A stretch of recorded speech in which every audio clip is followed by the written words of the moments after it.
సిద్దిపేట జిల్లా గజ్వేల్లోని cricket club season 3 tournament ప్రారంభించిన గజ్వేల్ మాజీ ఎమ్మెల్యే నర్సారెడ్డి, డీసీసీ అధ్యక్షురాలు ఆంక్షరెడ్డి, ఈ సందర్భంగా వారు మాట్లాడుతూ క్రీడలు మానసిక ఉల్లాసంతో పాటు శారీర దృఢత్వం కలిగిస్తాయని, చదువుతో పాటు క్రీడల్లో రాణించి, యువత ఉన్నత శిఖరాలకు చేరాలని ఆకాంక్షించారు.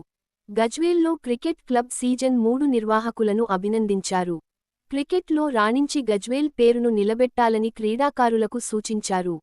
ఈ కార్యక్రమంలో కాంగ్రెస్ నాయకులు, కార్యకర్తలు, క్రీడాకారులు, గజ్వేల్ క్రికెట్ క్లబ్ సీజన్ 3 నిర్వాహకులు తదితరులు పాల్గొన్నారు. గజ్వేల్లో క్యాసారం కొండలరెడ్డి ఆధ్వర్యంలో గజ్వేల్ కాన్స్టిట్యున్సీ క్రికెట్ టోర్నమెంట్ ప్రారంభించడం జరిగింది. నిజంగా కూడా ఇక్కడ ఆడుతున్న ప్లేయర్స్ అందరినీ కూడా అభినందిస్తూ, ఎందుకంటే రేపు రాబోయే కాలంలో గజ్వేల్ నుంచి మన ఇండియా టీంలో ఉండేటట్టు ఇప్పటి నుంచి ప్రయత్నం చేస్తేనే ఎప్పుడన్నా ఆ కళ నెరవేరాలని మనస్ఫూర్తిగా కొడుతూ, అదేవిధంగా ఇక్కడున్న క్రికెటర్స్కు కానీ ప్రతి ఒక్క ప్లేయర్కు ఏ అవసరం ఉన్నా ప్రభుత్వం తరఫున తప్పక అవసరం తీర్చే విధంగా మేము ఉంటాం.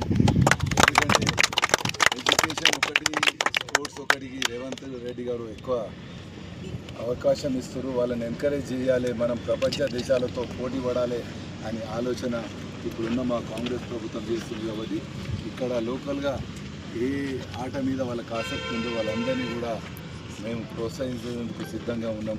వాళ్ళకు అవకాశాలు కల్పించేందుకు కూడా ప్రభుత్వం తరఫున కూడా మేము ప్రయత్నం చేస్తాం. కాబట్టి ఇక్కడ ఉన్న పిల్లలు కూడా ఆటలనే కుల మతాలన్నీ మర్చిపోయి